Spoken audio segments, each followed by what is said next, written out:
ito ay rated SPG. Striktong patnubay at gabay ng magulang ang kailangan. Ginagalit mo ako eh. Ha? Ano walang utang na loob? Baka ikaw, ang tapang ng apog mo. Nag-vlog ka pa, laos ka na. Team rider nyo, merese kayo. Ha? Ano ba yung TDS? Ha?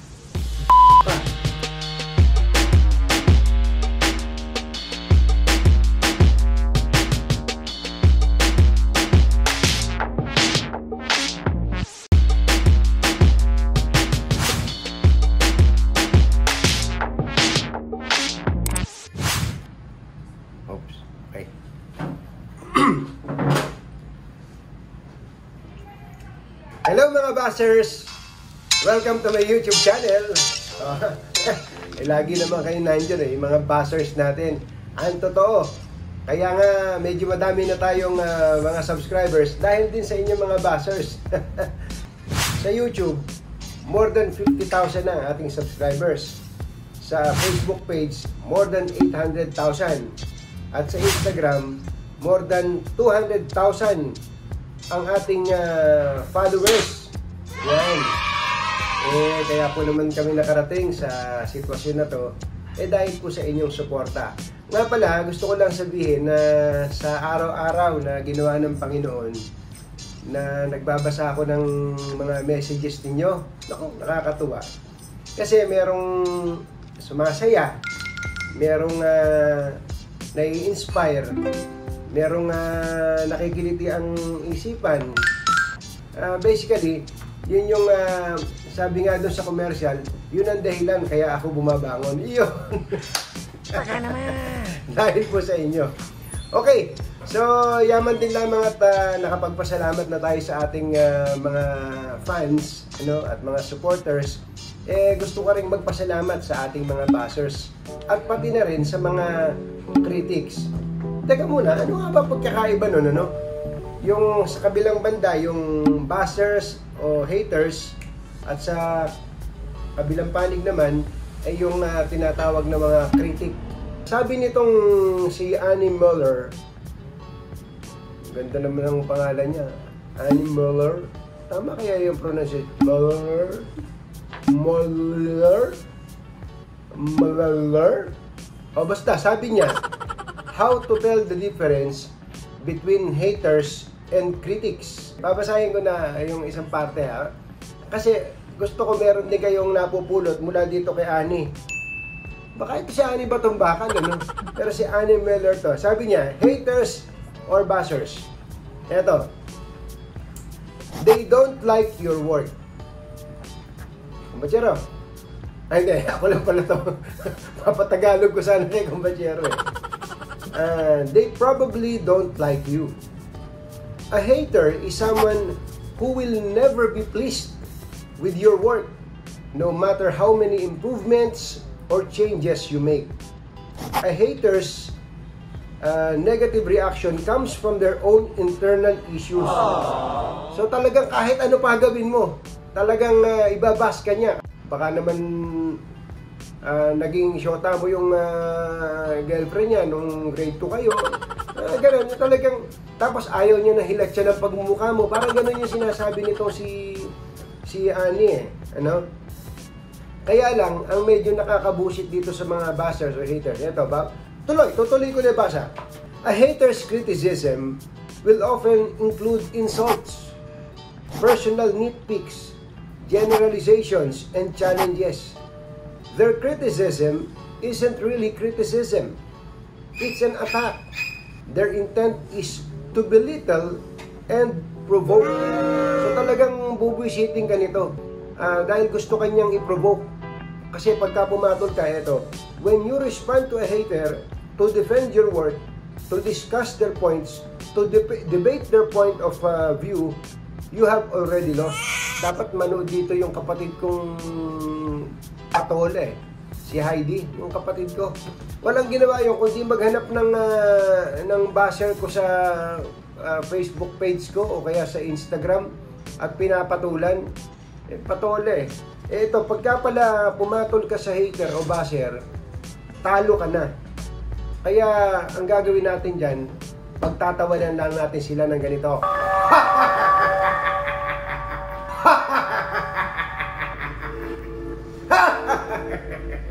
Oh, ganun lang ha. Ba't mo sila papayagang manalo? Eto naman, ewan ko kung dito ka papatak sa critic. A critic is someone who can provide important and helpful feedback about your work. Kita nyo na? They can give you specific insights and suggestions. They have valid expertise in the work and/or subject. They have paid careful attention to the work itself. They offer specific criticism and/or suggestions. So ito, hindi lang para makapuna, yung sabi nila, mema lang, ano? Ito, kaya kanya pupunahin, kasi siguro gusto niyang itama ka, o nag-iisip siya, kontra-opinion kayo, o minsan kapag ka naman meron kang magandang ginawa, pupurihin ka niya, yun yung, tingin ko, yun yung balancing kritiko, no? Tanong ako sa iyo, ano ka? Hater ka ba? Hater/basher ka ba? Taas ang kamay. Hindi, ikaw na nasa likod. Oo, hindi nga. Basher ka ba o kaya critic? Yan, mamili lang kayo. Isa na natin ang ating bakbakan. Kailangan natin matapang. Oh. Matapang. Ito, matapang ba? Talaga naman. Oh. Yan ang matapang. Tama-tama ang tapang. Gusto niyo bang magkape? Magkatunyis kape. Tama-tama ang tapang.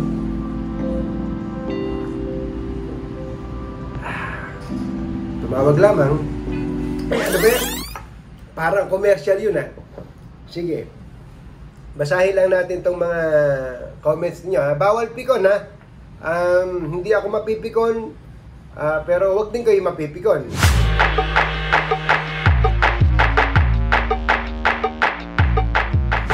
Hali po kayo. Samahan niyo ako sa Katunying Reads Mean Comments. Matapang na kape. Para sa matapang na bashers. Ang sabi nito si brother 1 month ago. Ugok! Sabi niya sa akin, mukha ba ako itlog?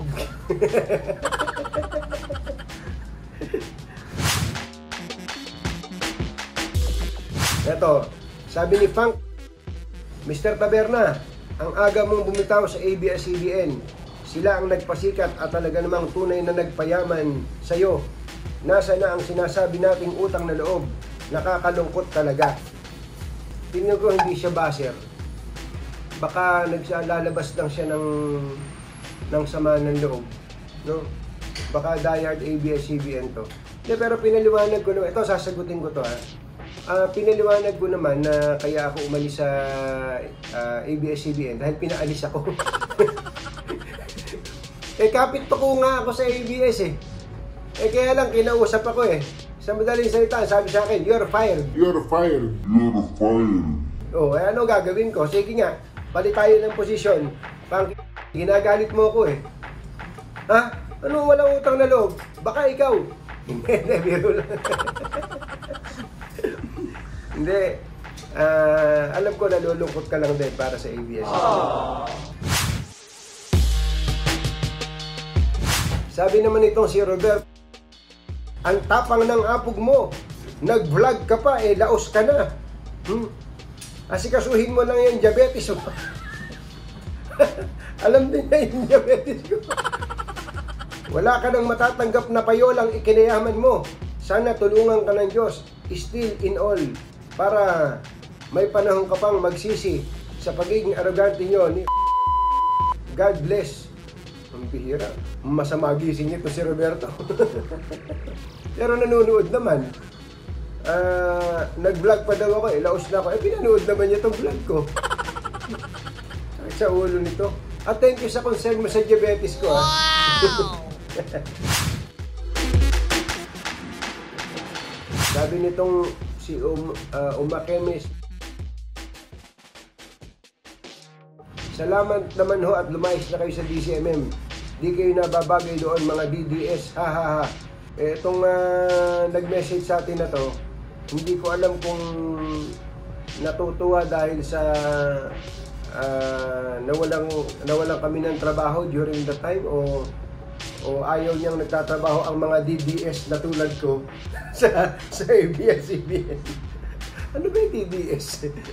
Diring-diri sa sarili. May sumagot pala sa kanya. Ang sabi nung sumagot sa kanya, si Hilda Kitchen Vlog, ang sama mo, masaya ka, kababayan mo, walang trabaho. Kung wala ka mabuting sasabihin, manahimik ka na lang sana. Hindi natin alam bawat isa sa atin kung ano pinagdadaanan sa panahon ngayon. Ang galing naman ni Hilda Kitchen Vlog. Thank you ha, ipinagtanggol mo ako. Ayan. Si Pams, ayan, Duterte ka kasi. Ito siguro yung natanggal ako sa trabaho, no? Happy ka ba? Wala akong trabaho noon. Wawa naman ako. May masaya nung wala akong trabaho. Sabi ni Marco, batikan na newscaster ito si Tunying. Mahusay siya noon pero ngayon nagbago na. Matapang magbalita ito at komentarista pero naglaho lahat. Pag pinakinggan mo siya sa pagbabalita, wala nang kwenta. Parang takot na ang dating. Siya ang sayang ang talino. Naduduwag, wala ng boses at tikas. Sana ibalik niya dating style niya na makabayan. Marco, maraming salamat po sa inyong mga papuri. Ayan. Sana manood at makinig kayo sa Dos por Dos para nababasa nyo na baka magbago yung pagtingin ninyo. Ito parang critic ko. Ito. Angelito, tama na, nakakasawa na kayo. Tama na rin, huwag ka nang makinig. Patol. Maylin, parang bitter kayo sa ABS-CBN. Di man lang nyo nabanggit ang latest company na pinanggalingan nyo. So, nag-unsubscribe na ako. So, sad, nag-unsubscribe na ako. Ito siguro yung isang post ko na binanggit ko na 28 years na ako sa ABS. Siyempre, ang nabanggit ko lang naman doon, yung nag-uumpisa ako. Kasi pag binanggit ko lahat, baka hindi magkasya. Saka nagawa na kami ng mga episode na para lang sa ABS-CBN. O gaya nitong si Brian Cruz, sabi niya, move on din ma'am. Sinagot pala niya si ma'am. Meron palang nagdidepensa sa akin dito Magaling. Julius, dati nag-subscribe ako sa iyo, Tunying, pero nung naging dilawan ang puso mo, para mo na rin tinatraidor ang relihiyon mo. Umalis ka na lang sa pagka-INC. Naguluhan ako dun Ang tawag sa akin ng iba, DDS. Ang tawag naman ng iba sa akin, dilawan. Saan kaya ako lulugar? Kaya sumagot sa kanya si Don Berto Katabay, paano mo nasabi yan, Brad?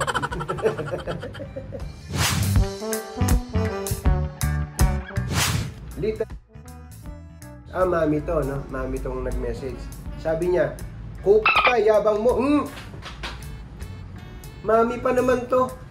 Grabe ka, paano kung narinig ka ng anak mo na sinabi mo yung grabe ka, mami. Puso mo. Trindamir, pinagmamalaki mo pa 10,000 na binili mo. Gross yan. Pa yan, di yan net income nila. Dami pa maghahati-hati dyan. Tapos ikaw dami mag-review sa vlog mo. Kaya sa makababasa nito, huwag nyo subscribe yung Tunying na yan. Akala ata lahat ng Pinoy, Vovo. Kagaya niya. Nabisit tuloy talaga ako na napanood ko ito. Pati naman mga farmer, ginagamit mo sa katang mo, Tunying. Taka! Masyado galit sa mundo nito. May karugtong pa pala. Sabi niya, yan, Tunying na yan. Bayaran mo yung mga in-interview mo. Ginamit mo sa vlog mo, kikitain mo sa content mo, tapos kinuha mo pa gulay nila. Kakahiya ka. Buti nga sa inyo, napasara ABS-CBN nyo. Mga gahabang kayo. Hihihi. Sabi niya, sumakit ang ulo ko dito. Ito yung, ito siguro yung episode na nagpunta ako sa Nueva Ecija na kinuha natin. Ang totoo nun, nung nakita natin yung kanilang sitwasyon na ang mamahal nung gastos nila sa kanilang pagsasaka pero naibebenta lang ng halos pamigay na lang, bumili tayo sa kanila. At saka hindi lang isang beses yun. Maraming tayong best na kumukuha sa kanila ng gulay at ipinamimigay natin dun sa iba naman na nangangailangan. Binayaran natin yung farmers pero pinamigay natin yung produkto ng mga farmers dun sa mga nangangailangan. Pero ba't ba ako nagpapaliwanag sa iyo?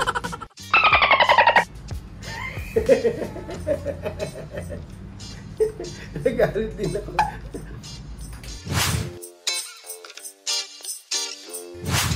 Mike, bakit nung nasa ABS-CBN ka pa, bakit di mo ginawa yan? Huwag tayo magpaka-plastic tunying.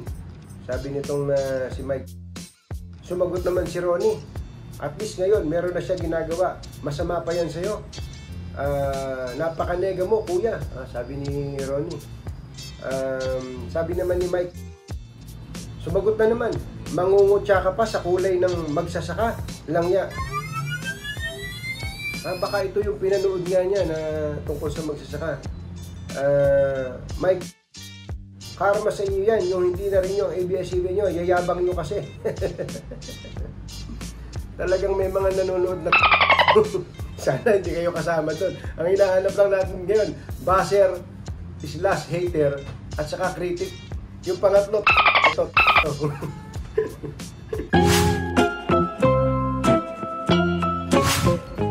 O, ito naman yung mga bashers natin sa DZRH na napapanood din ng live sa aking Facebook page. Ano? Ito, si Connie pa-bright ka, Anthony. Bobo ka naman pala. Thank you po sa panonood nyo sa Bobo. Thank you po. Bagay sabi nung nanay ko, ang naniniwala daw sa sabi-sabi, walang bait sa sarili. Tapos yun namang nakikinig sa Bobo ay isang doble. Okay, si Rick, ang sabi niya, magaling ka pa sa DNR. Tinuturuan mo pa ang mga experts. Reporters ka lang, mahiya ka naman sa mukha mo. Ayun nga, nahihiya na nga po ako, Mano Ricky, sa mukha ko. Gusto ko lang takpan ng white sand, oh. Hindi, siguro ito nung dinidiscuss natin yung tungkol sa Manila Bay white sand. Yun nga ang problema, pagka yung nakikinig sa'yo, natsyempuhan lang yung isang portion. Kapag nakikinig ka at napulot mo lang yung kalahati, alam ba, isang buo yung tinatalakay, ang pinulot mo lang yung gitna, hindi mo man lang nakita yung premise, hindi mo rin nakita yung conclusion, magmumukha kang engot doon. Kaya ang payo ko sa mga buzzers, para magmukhang matalino ka naman, makinig ka ng buo. Okay? Yan muna ang ating mga haters at buzzers. Back to you, buzzers!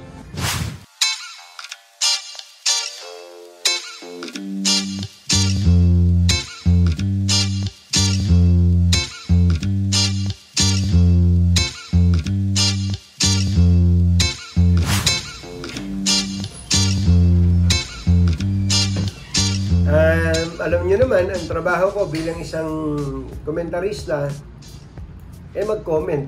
Ang trabaho namin bilang broadcast journalist, tumalakay ng mga issue. Minsan magiging kritiko ka. No? At siyempre, kapag kritiko ka, ang mangyayari doon, meron kang makakakampi, at meron ka ding makakagalit. No? Meron kang mapapasaya, meron ding mabubusit sa'yo. O sige, sample mag-criticize tayo. Unahin natin itong tungkol sa statement na to.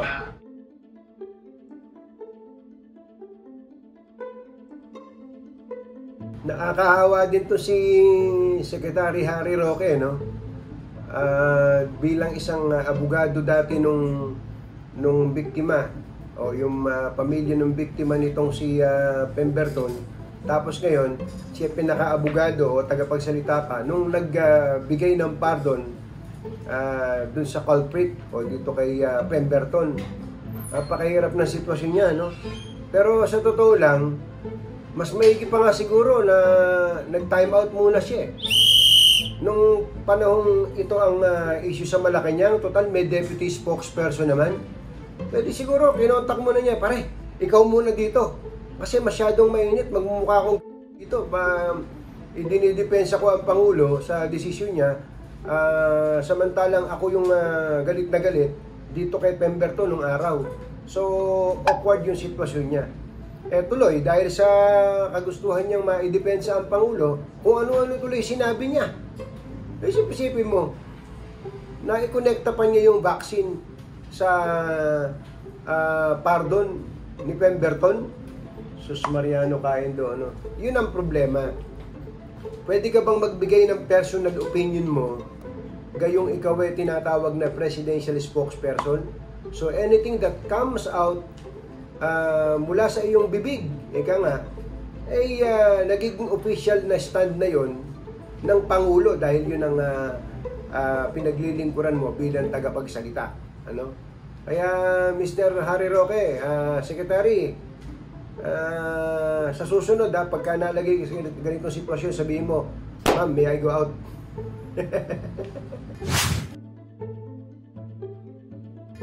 So, ito naman.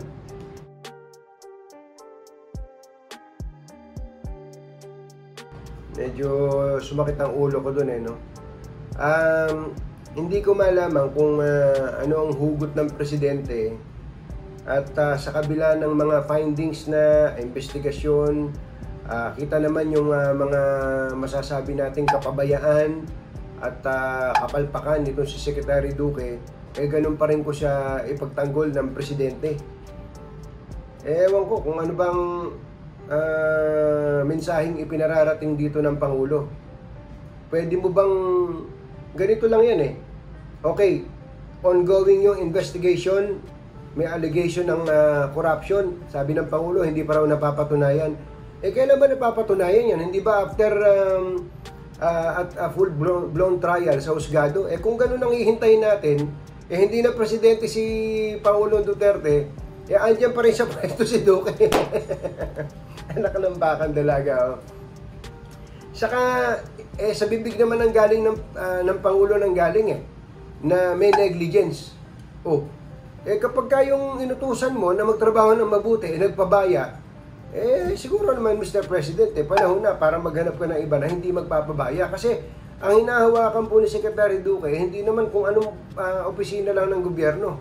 Ito po ay Department of Health na siyang nasa frontline po ngayon ng kampanya natin laban sa COVID. Yung nangyari po sa PhilHealth na to, sa ilalim ng tungke ng kanyang ilong, nangyari po ang lahat. Ilang bilyong piso ang nawaldas dyan sa PhilHealth nang dahil po sa kapabayaan. Pagka ganun at may full trust pa rin ng Pangulo, of course, we respect the prerogative of the President. Kaya lang, kung ako naman kay Secretary Duque, para na lang hindi mahirapan ng Pangulo, ako na ang kusang magbibitaw. Sa kapag nagbitaw ako, hindi nagpapahabol pa. Habulin mo ko, magbibitiw ako. Habulin mo ko, magbibitiw ako. Pero kung ipapail mo, Secretary Duque, ay irrevocable resignation. Ibig sabihin, habulin ka man o hindi, aalis ka sa pwesto, tataas ang respeto namin sa iyo. Tandaan mo, Secretary, ang pagbibitiw sa tungkulin ay hindi isang uri ng kaduwagan. Ang totoo, yan ay isang katapangan na magbibigay sa iyo ng ang tawag na iba dyan, delikadesa, at tataas pa ang tingin sa iyo ng mga mamamayan. Okay? Sana, ganun ang mga pagpuna. Wow! Hindi yung, diba ang galing ko?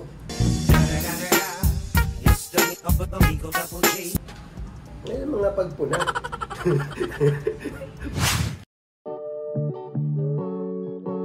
Alam niyo, mula nung nauso tong social media na to, tayong lahat ay nagkaroon ng armas, kung tawagin, na pwede nating ipanghalihaw.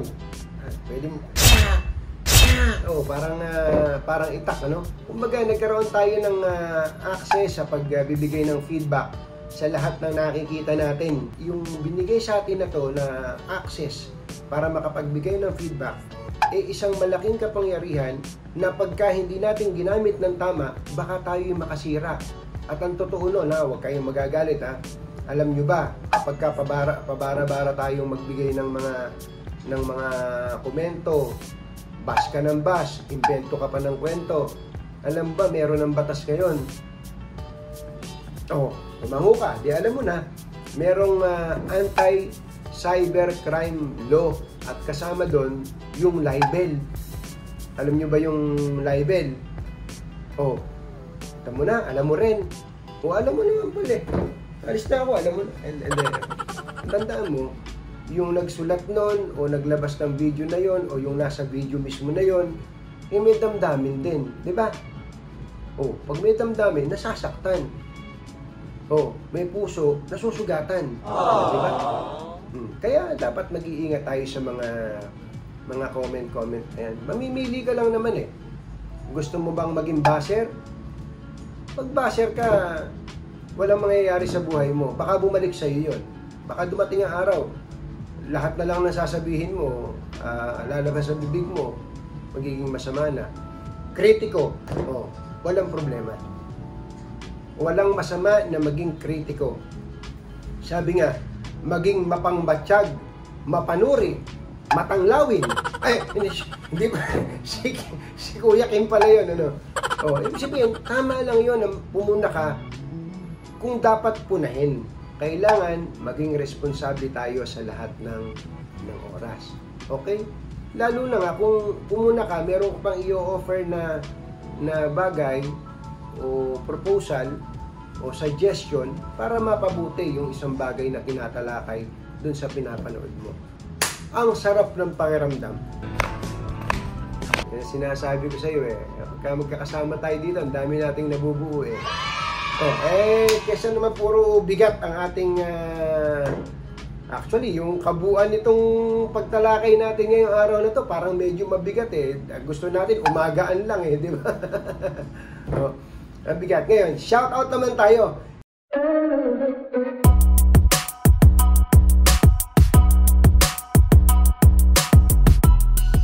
Thank you for watching mga bashers, mga likers, mga haters, mga subscribers, thank you po sa inyo sa pag-subaybay niyo po sa ating episode na to. Don't forget to subscribe Pati mga bashers natin yan, mag-subscribe din kayo para pampadami din, di ba? Pampadami din kayo ng subscribers ng TuneIn kay Tunying. Paano? Bye! Happy weekend!